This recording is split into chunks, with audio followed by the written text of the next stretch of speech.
하나님 말씀 봉독하겠습니다. 요나서 1장 1절에서 3절까지입니다.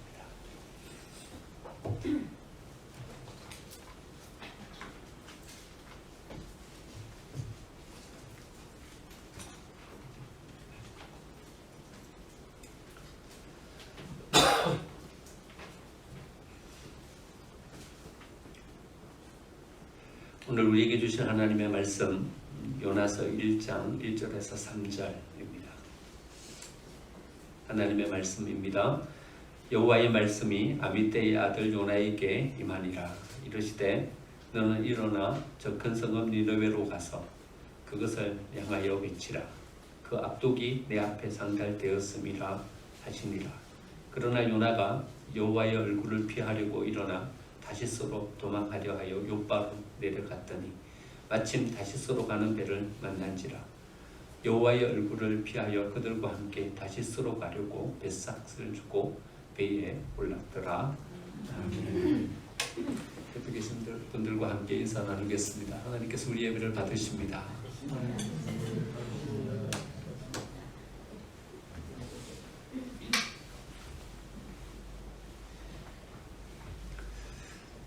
하나님께서 우리 예배를 받으시는 줄 믿습니다. 아멘. 여기에서 예배당에서 예배하는 우리 성도님들이나 가정에서 비대면으로 예배하는 우리 성도님들이나 우리가 예배하는 그곳에 하나님께서 임하셔서 우리의 예배를 받아주시는 줄 믿습니다.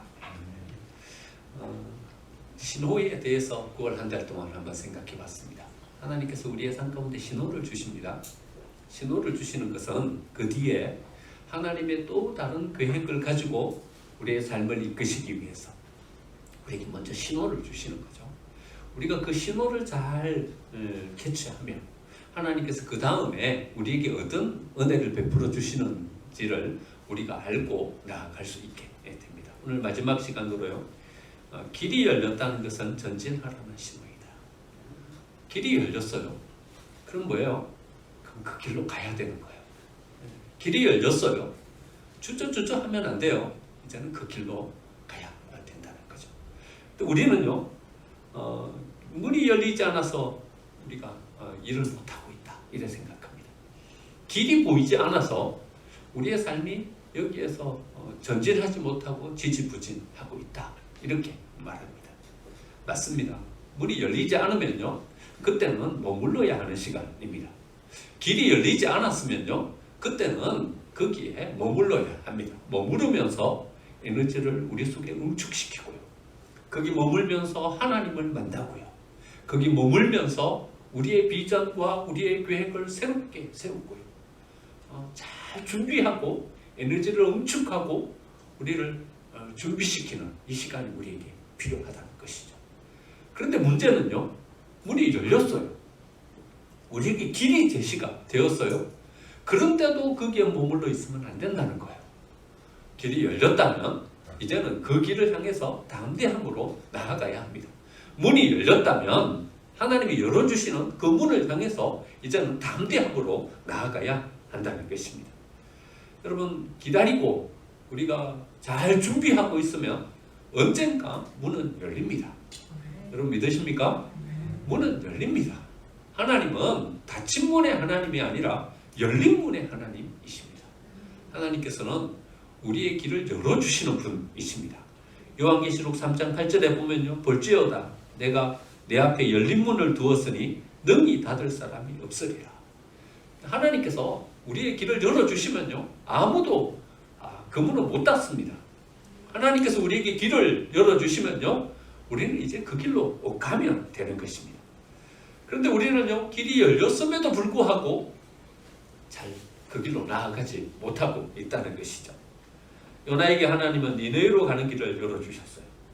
그런데 요나는 니느웨로 가지 않고요. 욥바 항구로 내려가서 다시스로 가는 배를 타고 말았습니다. 왜 우리는 길이 열렸는데도 불구하고 가지 못할까요? 우리의 삶의 문제는 길이 열리지 않은 것이 문제가 아니라 하나님이 길을 열어주셨음에도 불구하고 그 길로 나아가지 못하는 것이 우리의 삶에 있어서 더 큰 문제임을 발견하게 되는 것입니다. 우리가 하나님이 길을 열어주셨는데도 불구하고 그 길로 나아가지 못하는 것은 우리의 시야가 좁아서 하나님이 제시하여 주시는 더 큰 길을 보지 못하기 때문에 우리가 그 길로 나아가지 못하고 있는 것입니다. 하나님이 제시해 주시는 길을 가지 못하는 가장 큰 이유는 우리의 마음의 생각이 너무나도 좁다는 거예요.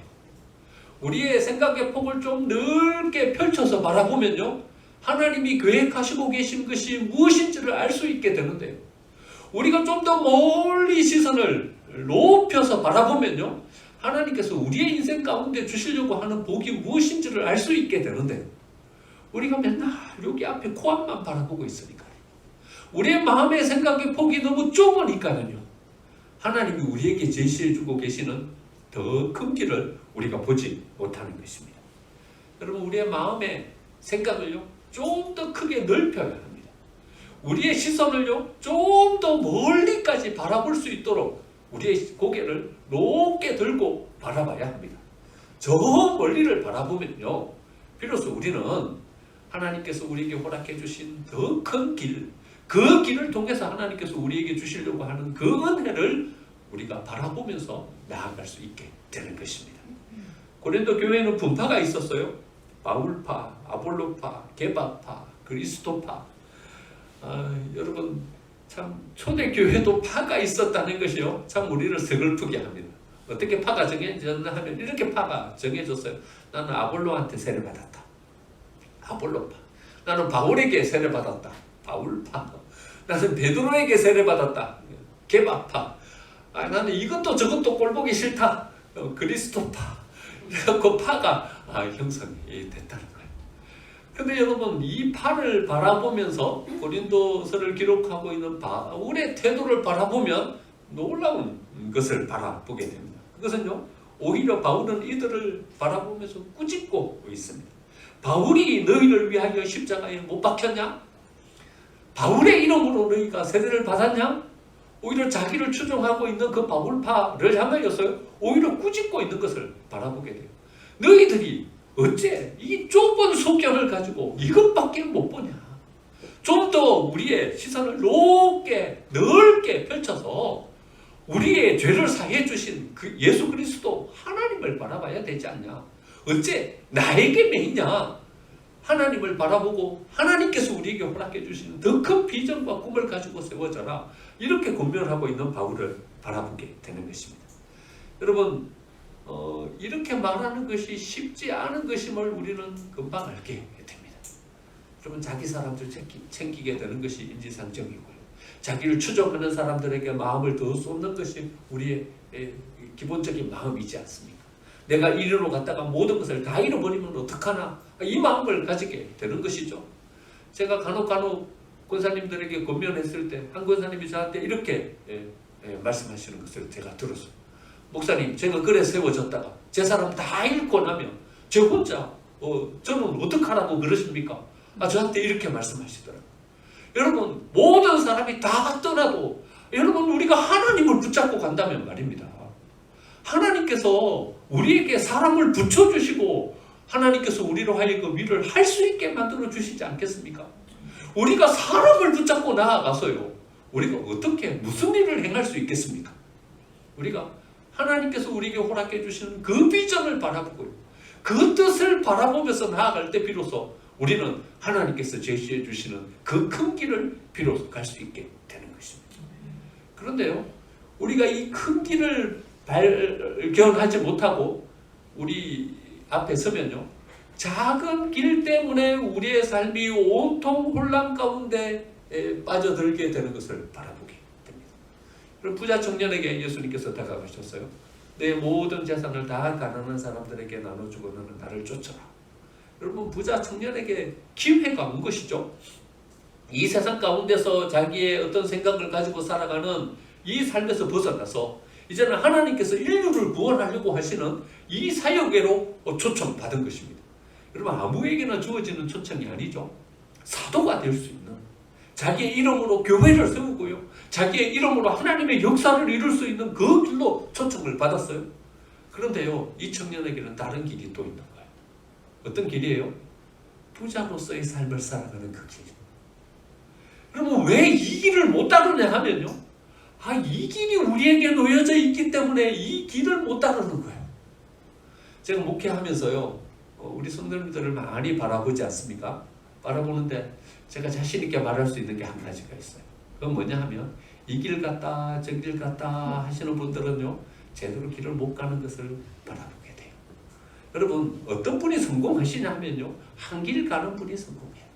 어떤 분이 성공하시냐 하면요, 앞도 뒤도 옆도 바라보지 않고 이 길이 하나님께서 내게 허락해 주신 사명의 길이다, 그 길 꿋꿋이 나아가시는 그분이 성공하게 돼요. 여러분, 청년들도 그래요. 청년들, 어떤 청년들이 자리 잡고 서게 되냐 하면요, 한 번 실패했다고, 두 번 실패했다고 그 길 포기하고 또 다른 길 찾는 청년들요, 그런 청년들이 자리 잡고 서는 것을 저는 못 봤어요. 한 번 실패하고 두 번 실패해도요, 또 그 자리에 서고 꿋꿋이 그 길에서 자기의 인생의 목표를 달성하기 위해서 그 길을 놓지 않는 사람들요, 이 사람들은 결국에는 자기의 삶을 거기 위해서 든든하게 세워가는 것을 저는 봤어요. 여러분, 이 길 저 길, 여기 기웃 저기 기웃 하는 사람들은요, 제대로 못 세워져요. 하나님께서 내게 허락해 주신 길이 이 길이다, 그 길에 대한 가치와 의미를 깨닫고 그 길을 향해서 꿋꿋이 나아가는 사람은요, 반드시 하나님께서 허락해 주시는 은혜를 붙잡게 되는 것입니다. 우리가 길을 향해서 담대히 나아가지 못하는 것은요, 우리의 시각이 좁아서 그래요. 하나님께서 그 끝에 우리에게 허락해 주시는 은혜가 뭔지, 우리에게 어떤 복을 허락해 주시려고 하는지, 나를 통해서 하나님께서 어떤 역사와 사역을 이루려고 하시는지를 우리가 바라보게 되면요, 우리는 담대하게 하나님께서 허락해 주시는 그 길을 갈 수 있게 되는 것입니다. 우리가 가지 못하는 또 하나의 이유는요, 두려워서 못 가요. 요나가요, 니느웨로 가지 못하는 이유는 이 아수르라는 사람들의 잔혹함 때문이에요. 얼마나 잔혹한지요.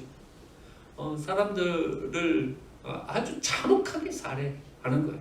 정복해가지고 그 사람들의 껍질을 다 벗겨내기도 하고요, 귀와 코를 다 자르기도 하고요. 아주 그냥 이 아수르 사람들을 하면 사람들이 경기를 할 정도로 아주 잔혹한 사람들이에요. 니느웨가 어디예요? 이 아수르의 수도예요. 그런데 하나님께서 요나에게 그 수도 니느웨로 가가지고 심판의 메시지를 전하라는 거예요. 아니, 복의 메시지를 전하라 그러면 마음 느긋하게 먹고 갈 수도 있겠어요. 그런데 심판의 메시지를 전하다가 이 잔혹한 백성들에게 요나가 붙잡히기라도 하면 안전을 담보할 수가 없는 거예요. 요나의 마음 가운데 두려움이 찾아왔고요. 그래서 요나는 니느웨로 가지를 못한 거예요. 여러분, 하지만 우리의 마음 가운데 두려움이 찾아오는 이유가 무엇인지를 우리가 한번 살펴볼 필요가 있어요. 여러분, 우리의 마음 가운데 두려움이 왜 찾아와요? 우리의 마음 가운데 두려움이 찾아오는 이유는요, 우리의 마음의 중심에 하나님을 잃어버렸기 때문에 우리의 마음 가운데 두려움이 찾아와요. 여러분, 아담이 하나님이 두려워서 숨어버렸어요. 왜 아담이 하나님이 두려워서 숨어버렸어요? 아담 중심에 하나님을 놓쳐버리고요, 사단이 유혹하는 그 유혹에 빠져서 선악과를 따먹어버렸어요. 창세기 3장 10절에 보니까 이렇게 나와요. 이르되 내가 동산에서 하나님의 소리를 듣고 내가 벗었으므로 두려워하여 숨었나이다. 하나님이 아담아 아담아 내가 어디 있느냐 부르시니까 아담이 대답이 이래요. 여러분, 벗었으므로 두려워하여 숨었나이다. 이게 뭐예요? 선악과를 따먹어버렸다는 얘기예요. 하나님이 따먹지 말라 한 그 선악과를 따먹고 내 눈이 밝아져서 내가 벗은 것을 알고 두려워하여서 숨었다는 거예요. 우리의 마음의 중심에 하나님을 잃어버리면요, 그 다음 찾아오는 것이 있어요. 그게 바로 우리의 마음 가운데 두려움이 찾아오는 거예요. 하나님을 신뢰하면요, 여러분, 우리는 두려움을 이기고 그 길을 넉넉하게 갈 수 있게 되는 것입니다. 하나님은 말씀이시고요, 말씀은 생명이에요. 그러니까요, 하나님을 붙잡는 것은요, 하나님께서 우리에게 제시해 주시는 그 말씀을 붙잡고 가는 것이고요, 말씀을 붙잡는다는 것은요, 그 말씀이 주시는 생명력을 가지고 우리가 우리의 삶을 살아가는 것입니다. 그냥 묻히면요, 매장이에요. 우리는 썩어요. 하지만 말씀의 생명력을 가지고 묻히면요, 그것은 파종이에요. 거기에서 또 다른 생명이 솟아나는 거예요. 더 큰 은혜의 역사가 그 속에서 펼쳐지게 되는 것입니다. 하나님을 신뢰하면 그 길을 갈 수 있습니다. 비록 어려움이 닥칠지라도요, 하나님이 나를 지켜주신다. 비록 비바람이 몰아칠지라도요, 하나님께서 나를 보호하여 주신다. 비록 그 길에서 넘어질지라도요, 하나님께서 다시 나를 일으켜 세우셔서 이 길 끝에 도달하게 해주실 것이다. 믿음을 가지면요, 하나님을 신뢰하면요, 우리는 그 길을 넉넉하게 갈 수 있게 되는 것입니다. 세 번째로 우리가 그 길을 가지 못하는 이유는요, 여러분, 사랑이 없기 때문에 우리는 그 길을 가지 못합니다. 요나가 니느웨로 가지 않은 가장 큰 이유는요, 니느웨 백성들이 미웠기 때문에 그렇습니다. 아수르 사람들이 얼마나 잔혹한지요. 이스라엘 백성들이 농사를 다 지어 놓으면 농사 지을 때까지는 안 쳐들어와요. 왜냐하면 농사 지으라는 거예요. 열심히 땀 흘려서 일할 때는 안 쳐들어와요.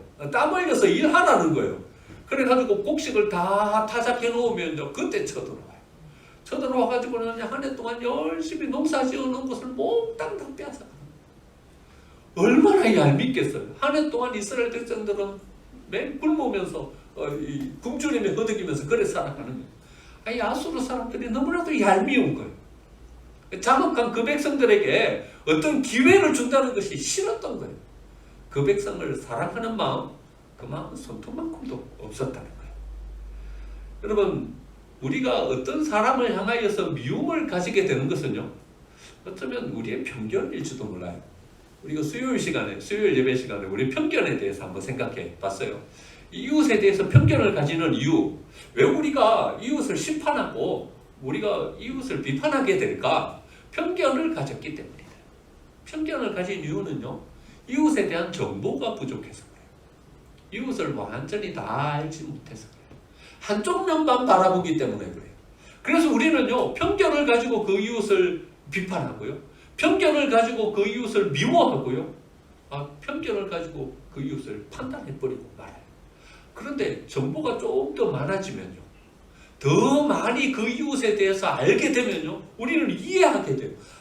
이래서 이래 됐구나. 이해하게 되는 거예요. 한쪽 면만 바라보면 결과밖에 못 보는 거죠. 결과가 왜 이러냐 하면서 우리가 비판하고 판단했는데요, 알고 나니까 이해할 수 있게 되었어요. 그런데 좀 더 나아가서 그 사람의 마음까지 읽고 나면요, 우리는 비로소 그 사람을 사랑할 수 있게 되는 거예요. 여러분, 우리가 편견을 가지고 한쪽 면만 바라보기 때문에 오히려 우리는 판단하고 비판해요. 우리는요, 다 알지 못하기 때문에 그 사람을 이해하지 못하는 거예요. 하지만 더 깊게 모든 것을 다 알고 나면요, 비로소 이웃을 사랑할 수 있게 되는 거예요. 어쩌면 요나는요, 니느웨 사람들을 향한 편견을 가지고 있었는지도 모르겠어요. 요나가 나아가서 심판의 메시지를 전했잖아요. 그랬더니 니느웨 백성들이 어떻게 했어요? 금식을 선포하고, 자기들만 금식하는 것이 아니라 짐승들까지 다 금식을 선포하고요, 하나님 앞에 회개하면서 니느웨 백성들이 나아가는 것을 보게 돼요. 어쩌면 요나가 가졌던 것은요, 편견이에요. 니느웨 백성들의 겉모습만 알았어요. 다 알지 못했기 때문에 니느웨 백성들을 향한 이런 마음을 가지고 나는 못 간다. 저렇게 잔혹한 백성들, 나는 저 백성들을 사랑할 수 없다. 이렇게 이야기하고 말았던 것이죠. 예수님은요, 우리에게 사역을 맡기시기 전에 뭐부터 점검하시냐 하면요, 사랑하고 있는지를 점검하셔요. 그럼 우리는 사역을 할 때 뭘 점검해요? 준비할 준비물들이 다 준비가 됐냐? 준비물 항목 체크리스트 만들어갖고 점검하잖아요. 사람들 점검해요. 올 사람들 다 왔나?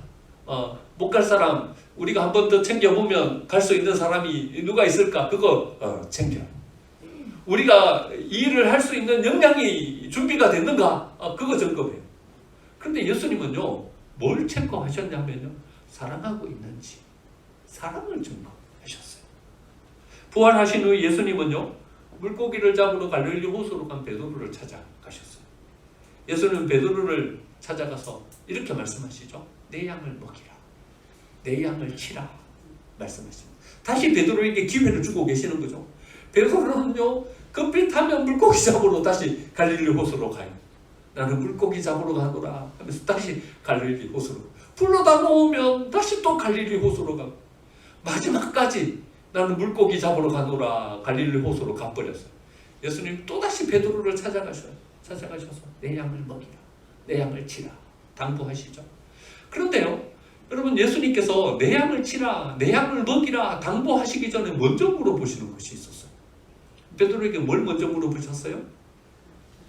요한의 아들 시몬아, 내가 이 모든 사람들보다도 나를 더 사랑하느냐? 사랑을 체크하셨어요. 여러분, 우리는요, 사역을 먼저 생각해요. 일을 먼저 생각해요. 이 일을 내가 어떻게 할 수 있을까? 내가 어떻게 이 길을 갈 수 있을까? 내가 어떻게 하면 더 풍성한 무언가를 만들어낼 수 있을까? 이것을 우리의 마음 가운데 더 크게 생각하는 거죠. 그런데 예수님은요, 우리가 뭘 먼저 체크하셨냐 하면요, 이거부터 체크하셨는 거예요. 사랑하고 있냐? 이거부터 먼저 체크하셨어요. 여러분, 제가 여러 번 말씀드렸지만 하나님에게는 순서가 되게 중요하다 그랬죠. 하나님은요, 순서를 되게 중요하게 생각했어요. 먼저 그 나라와 그 일을 구해라. 순서가 되게 중요합니다. 먼저 네가 손을 높이 들어라. 먼저 네가 발을 내딛어라. 먼저를 되게 중요하게 생각하셔요. 그러니까요, 우리에게 먼저 있어야 될 게 뭐냐 하면요, 사랑하고 있는가? 이거부터 체크해야 돼요.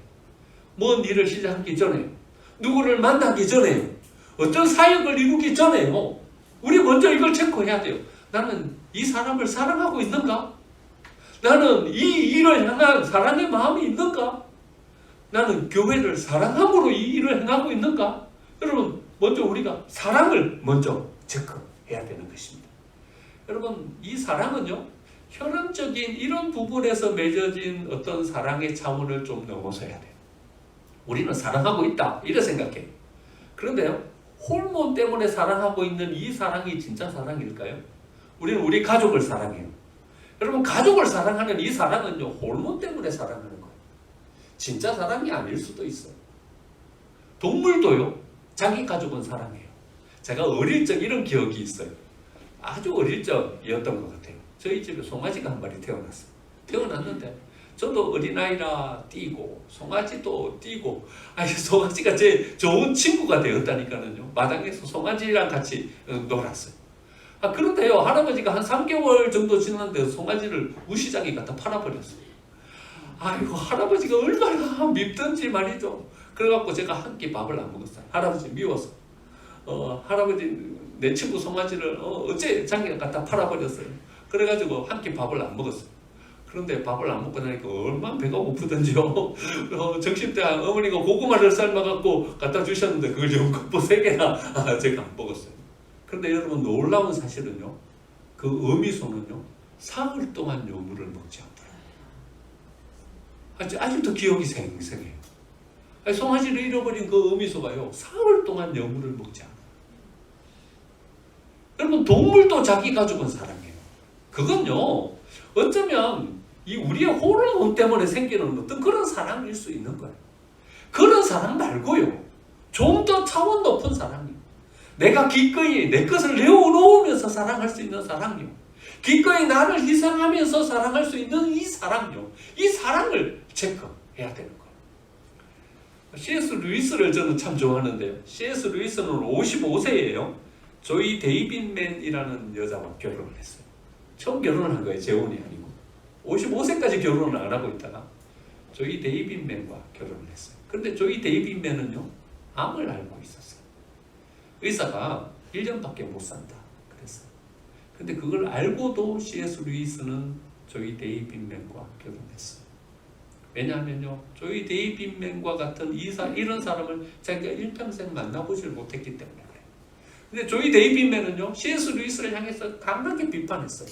이런 마음이 메말라버린 사막 같은 사람이에요. 당신은 사랑을 모른다고. 사랑이 뭔지를 알고 이 세상을 살아야 그게 진짜 삶인 것이지, 사랑을 모르고 살아가는 삶이 뭔 삶이냐고. 그래서 조이 데이빗맨과 함께 하면서 쓴 책이요, 4가지 사랑이라는 책이에요. 여러분 한번 꼭 읽어보세요. 사랑이라는 것이 무엇인지를 그 속에서 알게 돼요. 그리고 조이 데이빗맨이 결국 1년 반 살다가 죽었어요. 그리고 난 다음에 쓴 책이 헤아려 본 슬픔이라는 책이에요. 이 두 책을 한번 읽어보면요, 우리가 진짜 사랑하면서 산다는 것이 어떤 것인지에 대한 어떤 마음을 알 수 있게 돼요. 그 책에서 한 구절만 한번 인용해 본다면요. 저희 데이빗맨이 C.S. 루이스에게 이야기한 이야기예요. 사랑이라는 게 뭐냐? 그건 하나님의 우리의 인생에게 허락해 주신 짐이다. 이렇게 표현해요. 짐인데요. 그게 사랑이 돼요. 그런데 하나님은요, 놀랍게도 그 짐을 질고 갈 수 있는 어깨도 우리에게 허락해 주셨다는 거예요. 그 어깨에 우리가 마땅히 지고 갈 그 짐을 지고 행복한 마음으로 우리의 인생을 살아가는 것, 그게 바로 진정한 사랑이다. 이렇게 C.S. 루이스는 저희 데이빗맨이 이야기하는 말을 인용해서 사랑을 설명하고 있어요. 여러분, 우리의 어깨에 지고 가야 될 짐, 마땅히 지고 가야 될 그 짐, 그 짐을요, 힘겹고 어렵지만 지고 일어서는 거예요. 지고 일어서면요, 하나님께서는 우리에게 그 짐을 질 수 있는 어깨를 우리에게 허락해 주신다는 거예요. 힘을 주신다는 거죠. 그리고는 그 이웃과 함께 짐을 나누어 지고서 우리의 인생길을 살아가는 것. 그게 진짜 사랑이라는 거예요. 여러분, 우리는 사랑하고 있나요? 사랑함으로 뭔가를 시작하고 있나요? 저는 요즘 근래 이 책을 읽고 아침에 이제 일어나면 침대에 걸터 앉아갖고 먼저 기도를 하고 하루를 시작하는데 이렇게 기도하고 시작해요. 하나님, 하나님의 교회를 사랑하는 마음으로 하루를 시작하게 도와주세요. 하나님, 우리 모든 성도를 사랑하는 마음으로 하루를 시작하게 해주세요. 하나님, 제 삶을, 제게 허락해 주신 제 사역을 사랑하는 마음으로 하루를 시작하게 해주세요. 이렇게 기도하면서 하루를 시작합니다. 여러분 한번 체크해 보시죠. 누구를 만나기 전에 사랑함으로 이 사람을 만나는가? 한번 체크해 보시죠. 사랑함으로 나는 땀 흘리며 교회를 섬기고 있는가? 예수님은 우리에게 사랑을 먼저 요청하셨어요. 사랑하기 때문에 그 일을 이룰 수 있어야 그 일이 복된 일이라는 거죠. 마지막으로 우리가 한번 생각해 볼 것은요, 출발했다면요, 뒤돌아서지 말아라는 거예요. 여러분, 요나는 하나님으로부터 사명을 받고 다른 길로 갔지만 그가 다시 물고기 뱃속으로 들어갔다가 나와서 그 사명의 길로 가게 돼요. 근데요, 자세하게는 설명해 놓지 않았어요. 하지만 니느웨로 가는 그 길에 대해서는요, 아주 짧게 설명해 놨지만은 곧장 갔다는 거예요. 여러분, 가는 그 길이 쉽지 않은 길이었어요. 사막을 지나서 한참을 가야 되는 길이에요. 그런데요, 언급이 없어요. 그것은요, 뒤도 옆도 돌아보지 않았다는 거예요. 오로지 니느웨 그 도시만을 향해서 바라보고 나아갔다는 거예요. 만약 여러분들이 길을 찾고 그 길을 정하고 출발했다면 여러분 뒤돌아서지 마십시오. 그 길을 끝까지 가십시오. 가면서 여러분 고난도 겪으실 것입니다. 하지만 그 고난을 헤치고 가십시오. 여러분 넘어질 수도 있으실 것입니다. 넘어졌다고 돌이키지 마십시오. 아니, 넘어질 수도 있는 거죠. 하지만 더 중요한 것은 일어서서 그 길을 또 걸어가는 것이 중요한 것입니다. 여러분, 비바람을 만날 수도 있을 것입니다. 비바람을 만났다고 여러분 돌이키지 마십시오. 길 가다가 비바람 만날 수도 있는 거죠. 하지만요, 우리가 끝까지 그 길을 향해서 나아가면 마침내 그 끝에 하나님께서 우리에게 허락해 주신 그 사명을 온전하게 이룰 수 있을 것입니다. 월요일 날 우리가 했던 큐티예요. 여러분, 이스라엘 백성들이 하나님 앞에 심판을 받고요, 그들이 회개하며 돌이켜요. 우리가 잘못했다. 우리 동족들을 노비로 삼았구나. 그래가지고 그 동족들을 다 돌려주기로 하나님과 언약을 맺어요. 그런데 어째요? 얼마 지나지 않아서 또다시 그 사람들을 데리고 와가지고 자기 노비로 삼아요. 아니, 하나님 앞에 마음을 정하고 시작했으면 어떻게 했었든지 그 마음을 지키면서 가야지. 얼마 지나지도 않았는데 또다시 자기 동족을 잡아가지고 와가지고 자기 노비로 또 삼아요. 그렇게 행하는 이스라엘 백성들을 보고서 하나님이 예레미야에게 누구를 데리고 오라고 하냐면 레갑의 자손들을 데리고 오라고 해요. 레갑의 자손들을 데리고 와서 성전에 가서 앉혀놓고 포도주를 먹여봐라. 예레미야가 포도주를 가득 담은 것을 그들 앞에 진설해놓고 야, 포도주를 먹어라 했는데 레갑 자손들이 안 먹는 거예요. 그러면서 이야기하는 거예요. 예레미야 35장 6절 보면 그들이 이르되 우리는 포도주를 마시지 아니하겠노라. 레갑의 아들 우리 손주 요나답이 우리에게 명령하여 이르기를 너희와 너희 자손은 영원히 포도주를 마시지 말며 너희가 집도 짓지 말며 파종도 하지 말며 포도원을 소유하지도 말고 너희는 평생 동안 장막에 살아라. 이 말을 한 것이 여러분 몇 년 전 일인가 하면요 300년 전 일이 아합 시대 사람이에요. 그런데 레갑의 자손들은요 300년 동안 이 전통을 지켜오는 거예요. 레갑의 아들 요나답은요 예후와 함께 아합과 이세벨을 심판한 사람이에요. 그리고는 예후 왕조가 시작되죠. 예후 왕조가 시작됐으니까 요나답은 개국공신이죠. 예후가 아마 큰 자리를 줬을 것 같아요. 그런데요 다 마다하는 거예요. 마다하고서는 자기는 포도주도 마시지 않고 장막에 거하면서 절제하는 삶을 살겠다. 그리고서 광야로 나아가는 것을 보게 돼요. 놀라운 것은요 레갑의 후손들은 이 전통을 철저하게 300년 동안 지키면서 살아요. 여러분 300년 동안 이 전통을 지키면서 살아간 그 레갑의 후손들에게 하나님이 어떤 은혜를 베풀어 주셨냐 하면요 예루살렘이 완전히 멸망하고 모든 사람들이 포로로 다 잡혀간 그때에 하나님은 레갑의 자손들을 지켜주십니다. 포로로 붙잡혀가지 않게. 여러분 우리가 아수르가 모든 나라를 다 점령했는데 유다는 못 점령한 것을 봤잖아요. 하나님께서 유다를 지켜주시는 거예요. 이 아수르가 18만 대군을 이끌고 와서 예루살렘을 포위하고서는 유다를 점령하려고 해도요 안 되는 거예요. 하나님이 하루아침에 18만 대군을 다 시체로 만들어버렸어요. 점령을 못하는 거예요. 하나님이 지켜주시는 거예요. 그런데요 이제는 이 예루살렘이 완전히 타락해가지고 하나님을 잃어버렸어요. 바벨론의 손에 넘어가요. 바벨론 손에 넘어가가지고 모든 사람들이 다 포로로 잡혀가는데요 하나님께서 지켜주시는 백성이 있어요. 레갑의 자손들은요 하나님이 손 못대게 하시는 거예요. 하나님이 지켜주시는 거예요. 그래서 예루살렘을 누가 지키냐 하면요 모든 사람들이 포로로 다 끌려간 그 빈 예루살렘을 레갑의 후손들이 지켜요.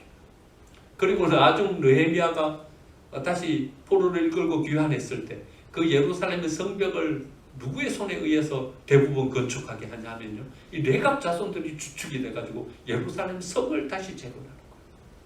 하나님께서 놀라운 은혜를 허락해 주셨죠. 여러분 더 놀라운 일이 있어요. 그건요 예수님이 오실 때까지도 이 전통이 계속 이어지고 있었다는 거예요. 예수님이 베들레헴에 태어나셨어요. 그런데요 천사들이 예수님이 베들레헴에 태어나셨다는 이 소식을 누구에게 제일 먼저 알려줬어요? 누구에게 제일 먼저 알려줬어요? 목자들에게. 목자들에게 예수님이 태어나셨다는 것을 제일 먼저 알려주시고요 그 목자들이 제일 먼저 와가지고 처음 태어나신 그 예수님께 경배해요. 근데 그 목자들이 누군 줄 아세요? 목자들이 누군가 하면 바로 레갑의 자손들이에요. 그때까지도 아직 양을 치면서 들판의 광야에서 그래 거하고 있었던 거예요. 느헤미야 3장 14절 보면요 이렇게 나와요. 분문은 벤하게렘 지방을 다스리는 레갑의 아들 말기야가 중수하여 문을 세우며 문짝을 달았고 레갑의 아들이라고 했을 때 이 아들은요 후손이라는 뜻이에요. 레갑의 후손들이 세웠어요. 근데 여기 지명 하나가 나오죠. 벤하게렘 지방을 다스리는. 벤하게렘이 어딘가 하면요 예루살렘에서 베들레헴까지는 차로 한 20분 정도 걸리는 거리인데요 그 주위의 지명의 이름이 벤하게렘이에요. 그러니까 레갑의 후손들이요 예수님이 오시는 그때까지도 그 전통을 지키면서 거기에 거하고 있었다는 거예요. 하나님이요 인간의 몸을 입고 인류를 구원하시기 위한 역사를 이루기 위해서 이 세상에 탄생하셨을 때 하나님이 제일 먼저 만나보고 싶었던 사람이 누군 줄 아세요? 바로 레갑의 후손들이에요. 메시아가 태어났다. 인류를 구원할 그리스도가 이 세상에 오셨다. 이 소식을 제일 먼저 알려주고 싶었던 사람들이 누군 줄 아세요? 바로 이 레갑의 후손들, 목자들, 이 사람들에게 제일 먼저 알려주고 싶었던 거예요. 이 사람들은요 길을 한번 정했어요. 우리는 포도주 마시지 않고 집을 짓지 않고 장막에 거하면서 들판에 양을 치면서 살아가겠다. 길을 정했는데요. 예레미야 시대 때 300년 지난 세월 동안 그 전통을 지키는 거예요. 예수님이 이 세상에 오시는 700년 동안 그 전통을 지키면서 거기서 그렇게 살아가는 거예요. 한번 길을 정했다면요, 돌이키지 말아야 돼요. 그 길을 꿋꿋이 지키면서 나아가야 돼요. 그 길을 꿋꿋이 지키면서 나아가는 그 사람들에게 하나님은 은혜를 베풀어 주시고요, 그 사람들을 통해서 영광을 받으시게 되는 것입니다. 여러분, 길이 열렸다는 것은 전진하라는 신호예요. 이제는 담대하게 나아가야 돼요. 문이 닫혀서 못 가는 것이 아니라 길이 열려도 우리는 못 가고 있어요. 왜 못 가요? 하나님의 더 큰 뜻을 바라보지 못하기 때문에 못 가요. 한 길이 명확하지 않으면요, 다른 여러 길들이 우리를 유혹해요. 우리는 그 유혹에 빠지는 것입니다. 두려워서 못 간다면요, 하나님을 신뢰해야 돼요. 하나님을 믿는다는 것은 말씀을 믿는다는 것이고요, 말씀을 우리가 붙잡는다는 것은 생명을 붙잡는다는 거예요. 그냥 묻히면 매장이지만요, 말씀을 붙잡고 묻히는 것은 파종이에요. 생명이 있기 때문에 다시 그 속에서 세워지는 거예요. 준비가 되었다면요, 마지막으로 사랑을 점검해야 돼요. 사랑하고 있는가? 이것을 놓치지 말아야 돼요. 출발했다면 뒤돌아서지 말고 끝까지 가셔야 합니다. 끝까지 꿋꿋이 세워지면 우리를 통해서 하나님께서 위대한 하나님의 은혜의 역사를 이루어 주실 것입니다. 우리 생명샘교회가, 우리 모든 성도들이 이 마음 가지고 끝까지 이 길 가서 하나님께서 우리를 통해서 이루고자 하시는 더 큰 뜻들을 이루어 드리는 우리 모든 성도님들이 되시기를 간절히 축원드립니다.